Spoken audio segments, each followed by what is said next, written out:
गोवर्धन काय चाललंय तुझं? आंघोळ पिंघोळ सुद्धा आटपलेलं नाहीस अजून. अगं नाही, त्या जयंतचा फोन यायचा, त्याची वाट बघतोय. काय वेळ आली रे माझ्यावर. मुलीवर पालक ठेवायची वेळ आली, ते सुद्धा तिला न कळता. हॅलो, हा बोल जयंत. काका मी सागर बोलतोय. अरे सागर, तुझा फोन आहे? नाही नाही नाही नाही, काय झालं, माझा एक मित्र आहे रे, ACP जयंत. तुझी मध्ये ओळख करून दिली होती ना. हा, त्याच्या फोनची वाट बघतो. बोल बोल. हां नाही म्हणजे नाही, सहजच फोन केला होता मी. मुक्ता आहे? अरे नाही, ती आज स्वतःहूनच कॉलेजला गेली आहे. अरे वा. एकटीच गेली आहे का कोण आहे तिच्याबरोबर? नाही, एकटीच गेली ती. पण शेवटी तुम्ही मित्रमैत्रिणी आहातच ना तिच्याबरोबर. हो, मी सुद्धा कॉलेजलाच चाललोय आता. मी लक्ष ठेवतो तिच्यावर. काय तुम्हा मित्रमैत्रिणींमध्ये असली ना, मी पण जरा निर्धास्त राहील ना. आणि थोडं सागर लक्ष त्याच्याकडे. काका तुम्ही काही काळजी करू नका, मी आहे ना. मी फोन करतो ना तुम्हाला. हां, थँक्यू.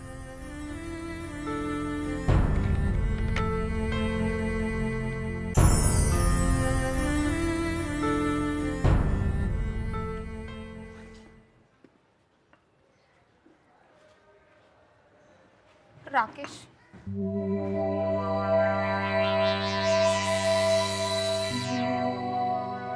जरा बोलायचं होतं.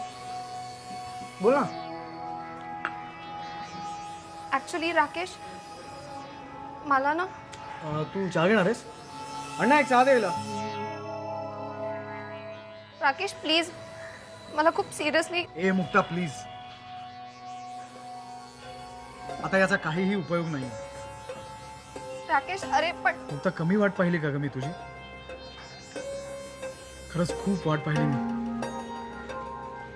पण आता मी स्वतःचा वेगळा मार्ग निवडलाय. राकेश फक्त एकदा ऐकून घे. हे असंच कळवळून, किंबहुना यापेक्षा खूप जास्त कळवळून मी तुझ्या विनंत्या केल्या मुक्ता. इतक्या लवकर विसरलीस? राकेश तुला कळत नाहीये, हे बघ माझ्यावरती परिस्थितीच अशी. ए मुक्ता प्लीज, असे परिस्थिती वगैरे असे मोठमोठे शब्द वापरले की लहान लहान गोष्टी पण खूप मोठ्या वाटायला लागतात ना. राकेश पण मुक्ता प्लीज.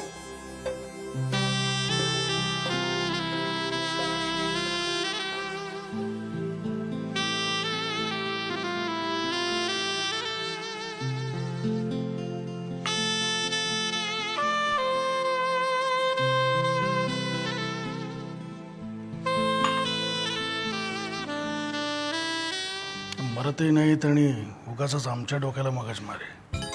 काय बोलला? हा, काय काय मी काय बोललो? काय नाही. निदान स्वतःच्या रोजीरोटीची तरी प्रामाणिक राहा. या महादेवला जो तुटपुंजा पगार मिळतो ना, त्यातला टॅक्स कापला जातो, त्याने तुमचं घर चालतं. बरोबर आहे. विनायकराव, तुम्ही पण एक वकील आहात ना. आता सरकारकडनं मिळणाऱ्या पैशावर आपलं काही चालतं का? अहो तुम्हाला सांगतो, कधी कधी तर 2-2 महिन्याचा पगार बँकेत पोचतो का नाही हे सुद्धा बघायला वेळ नसतो. काय बोलता?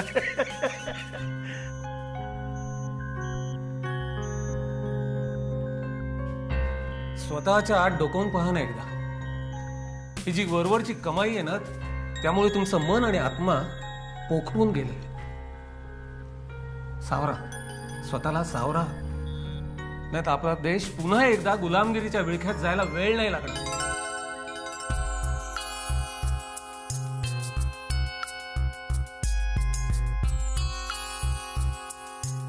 हा आजारी वाटतो मला. आज किमान तू कॉलेजला आलीस तरी आता तुलाही फ्रेश वाटेल बघ जरा. पण कॅन्टीन मध्ये जाऊ. चल, मस्तपैकी अण्णाचा एक कटिंग मारूया फर्स्ट क्लास गरमागरम. चल जायचं. हाय हाय हाय मुक्ता. हाय हाय. हाय, कशी आहेस? थँक गॉड तुम्ही आला की निदान हसली तरी. काय ग आता हिच्याशी बोलणारेस का निदान? असं काही नाहीये, बोलण्यासारखं खूप आहे. पण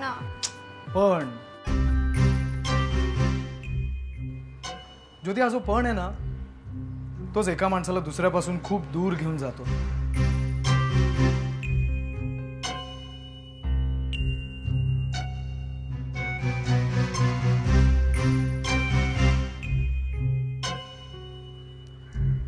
एनिवे चल आपण कॅन्टीनला जाऊया.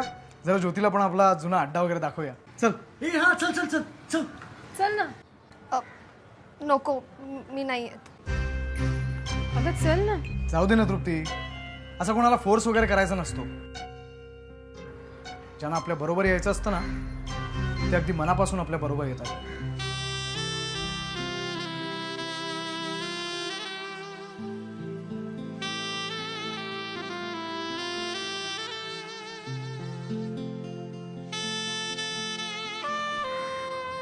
आणि ज्यांना यायचंच नसतं ते अशी काहीतरी कारणं सांगतात.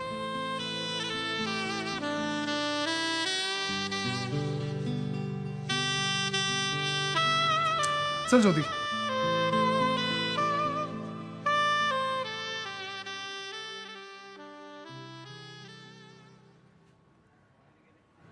Bye bye.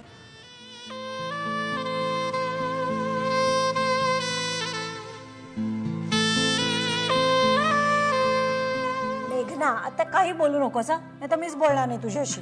अगं तसं नाही, पण ही साडी इतकी महाग आहे, कशाला उगीच तू. अगं ही मी दुकानात पाहिली ना तेव्हाच ठरवलं ही साडी मेघनासाठीच घ्यायची.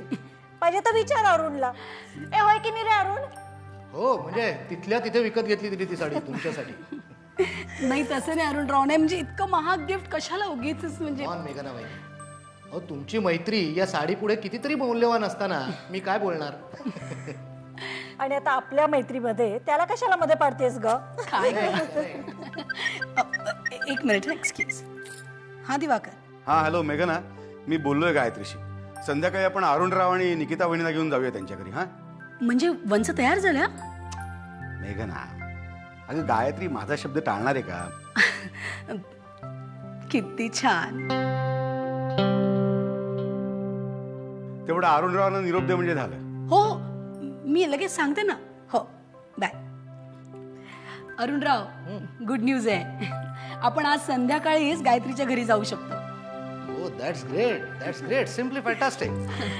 अगं पण त्या गायत्रीबद्दल काहीतरी सांग ना, म्हणजे तिची आवड किंवा तिचा स्वभाव, तिच्यासाठी एक छानसं गिफ्ट घेता येईल ना.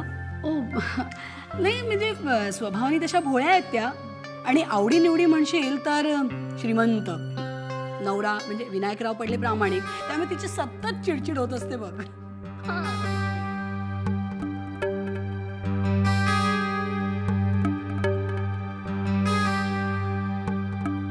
बागवे आम्ही तुम्हाला सांगतोय ना, मग आता जास्ती विचार करायची गरज आहे का? तसं नाही साहेब, पण एकदा मोठ्या मॅडमची तब्येत बरी नाहीये आणि तसंही तुम्हाला जे सांगितलं तेवढंच करा. हो साहेब.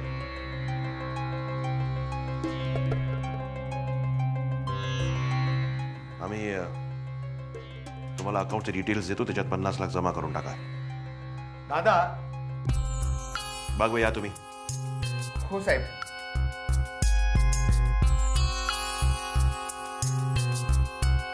दादा काय झालंय काय? बागवे असे घाबरल्यासारखे का वाटतात? नाही काही नाहीये, त्यांचं नेहमीच आहे.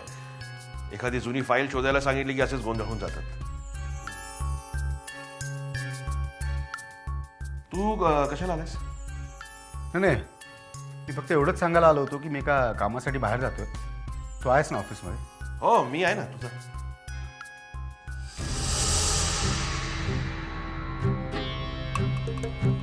खरंच काही प्रॉब्लेम झालेला नाही? नाही नाही नाही काही नाही, जा तुझा.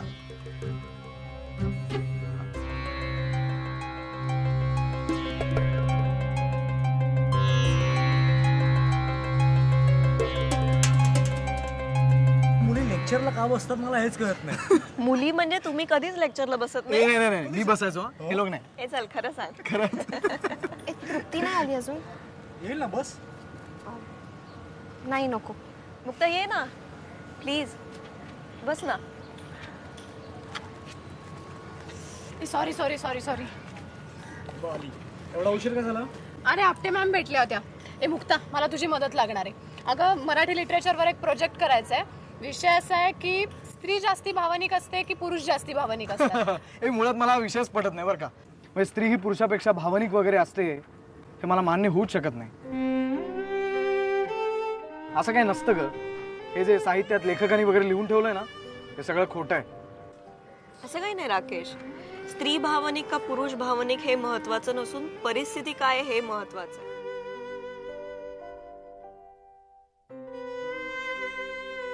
म्हणजे एखाद्या व्यक्तीला काय भोगावं लागलंय त्याच्यावर सगळं अवलंबून असतं. हो का? अच्छा, म्हणजे एखाद्या माणसाचा पाय मुरगळला किंवा रस्त्यात तो चक्कर येऊन वगैरे पडला तर तो सॉलिड भावनिक आहे असं म्हणून आपण त्याला खूप सहानुभूती वगैरे दाखवायची का?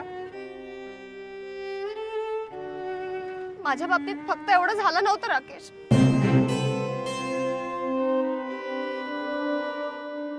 हो, मग काय झालं होतं तुझ्या बाबतीत? तू आमच्यापैकी कोणालाच सांगितलं नाहीये. सांग ना, काय झालं होतं? राकेश,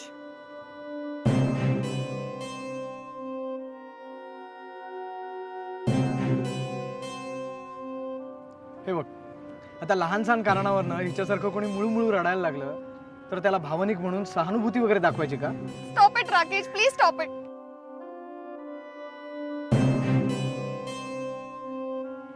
तू इतका वरवरचा विचार करणारा असेल असं वाटलं नव्हतं मला. Oh really?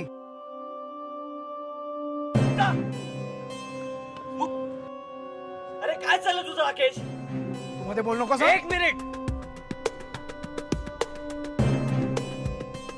मला तुझ्याकडनं ही अपेक्षा नव्हती राकेश.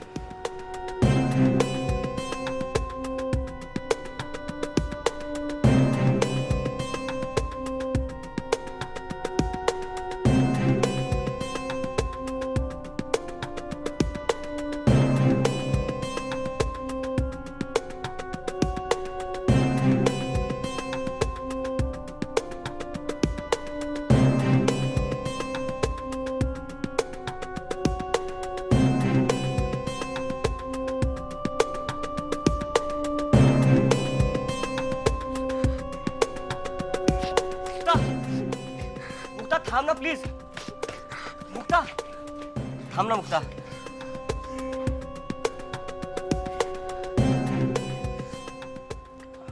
मुक्ता, राकेशच्या वतीने मी सॉरी म्हणतो.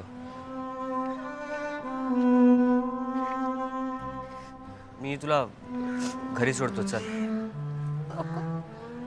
मुक्ता प्लीज. मी गोवर्धन काकांशी बोललोय. त्यांनीच मला सांगितलं की तू कॉलेजला आली आहेस म्हणून मी इथे आलो. चल ना, तुला घरी सोडतो. प्लीज मुक्ता.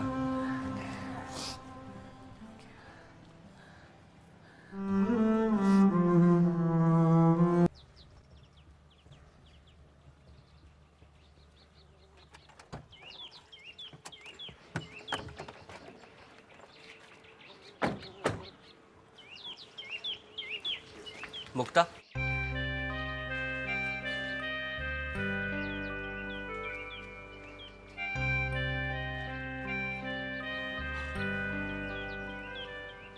मला माहित नाही मी तुला हे सांगायला हवं का नको, पण तरी सांगतो.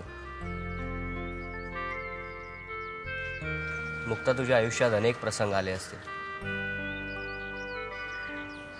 पण एकदा तरी त्यांना विसरण्याचा प्रयत्न कर. आयुष्याकडे एका नव्या दृष्टीने बघ. कदाचित आयुष्यही तुझ्यासमोर एका नव्या चेहऱ्याने येईल.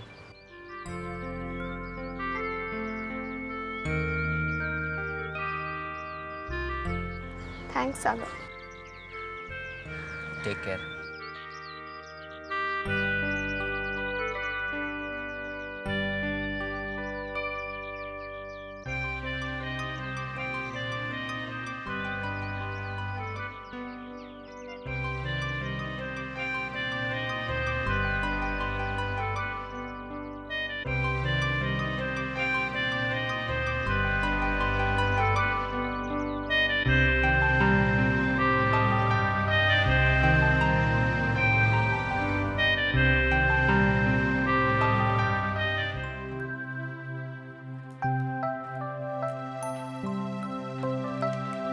कुठे चाललीस?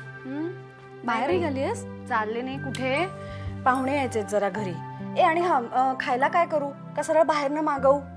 कोण पाहुणे येणार आहेत? महत्वाचे आहेत का कोणी? बाबा कुठे आहेत का त्यांच्याच बरोबर कोणी येणार आहे? त्यांच्या बरोबर आणि महत्वाचे पाहुणे चे चे चे त्यांच्या बरोबर येतात ती फक्त त्यांच्या कामाची लोक, बाकी कोणी नाही. काय ग आई, बाबांना सारखे काही ना काहीतरी बोलत असतेस. बरं तुला काही मदत करू का मी? नाही नाही, मला काही मदत करू नको. त्याच्यापेक्षा तू जा आपली तुझ्या कामाला. कधी नव्हे ते दिवाकरचा फोन आलाय. मामांचा फोन? स्ट्रेंज. नक्की काहीतरी खास काम असणार, त्याशिवाय फोन नाही करणार ते. खास म्हणजे त्याचा तो मित्र आहे ना, ते गडकरी, त्यांना घेऊन यायचं ते आपल्या घरी. तू ओळखतेस त्यांना? नाही बाई, पण आज आता होईल ना ओळख. तो यायचा आहे ना त्यांना घेऊन. आई तू त्यांना ओळखत नाहीस आणि त्यांनी जेवायला बोलवलंयस? बाबांना माहिती आहे का? बाबांना माहित नसेल तर मी कोणाला बोलवायचं नाही घरी? हे घर माझं नाहीये. शी बाबा, तुझ्याशी बोलण्यात काही अर्थच नाहीये. नेहमी वाकड्यात चिरत असतेस. जाते मी ऑफिसला. हो तू जाच. पटापटा आवडते.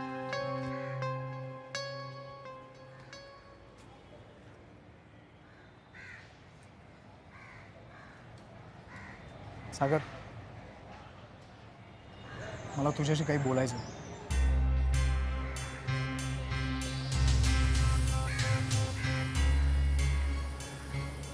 सागर, मला एका गोष्टीचं खूप आश्चर्य वाटतं की मुक्ता आणि तू एकमेकांशी आजपर्यंत धड बोलतही नव्हता. मग एकदम अचानक असं काय घडलंय की कॉलेजमध्ये इतक्या लोकांसमोर तुला तिची बाजू घ्यावीशी वाटली? शांतपणे ऐकणार असशील तर मी काही बोलतो. तेच ऐकायला आलोय मी. मला नेमकं तेच ऐकायचंय. कॉलेजमध्ये सुद्धा मी आपलं नातं विसरलो नव्हतो, तू विसरला होतास. वेड्यासारखं काहीतरी बोलू नकोस. मी काही नातं वगैरे विसरलो नव्हतो. माझं म्हणणं फक्त एवढंच होतं जे आताही आहे की मुक्ता आताच एका मोठ्या अपघातातून बाहेर पडली आहे. एक मैत्रीण म्हणून. एक्झॅक्टली, मलाही नेमकं तेच जाणून घ्यायचंय की मुक्ताचा ऍक्सिडेंट झालाय म्हणजे नेमकं काय झालंय ते आता जाणून आपल्याला काय मिळणार आहे? अरे आपल्या प्रिय मैत्रिणीला एवढा मोठा ऍक्सिडेंट झालाय. तो ऍक्सिडेंट इतका मोठा होता की मला ती विसरून गेली. तर तो एवढा मोठा ऍक्सिडेंट काय आहे हे एक मित्र म्हणून जाणून घेणं हा मी माझा अधिकार समजतो. अरे पण मी काय म्हणतो? नाही ना सागर, जाऊ दे. मी इकडे दुसऱ्या कुठल्या गोष्टीवर चर्चा करायला आलो नाहीये. मुक्ताबद्दल तुला अचानक इतकी काळजी, इतकी कळकळ कशी वाटायला लागली तेच जाणून घ्यायचं होतं मला. आणि सागर, कुठली गोष्ट अशी अचानक नाही होत ना रे, त्यामागे काहीतरी कारण असतं. नेमकं तेच जाणून घ्यायचं होतं मला. पण ते तुझ्याकडून कळू शकेल असं नाही वाटत. Anyway, by the way, sorry मी तुला डिस्टर्ब केलं असेल. सॉरी.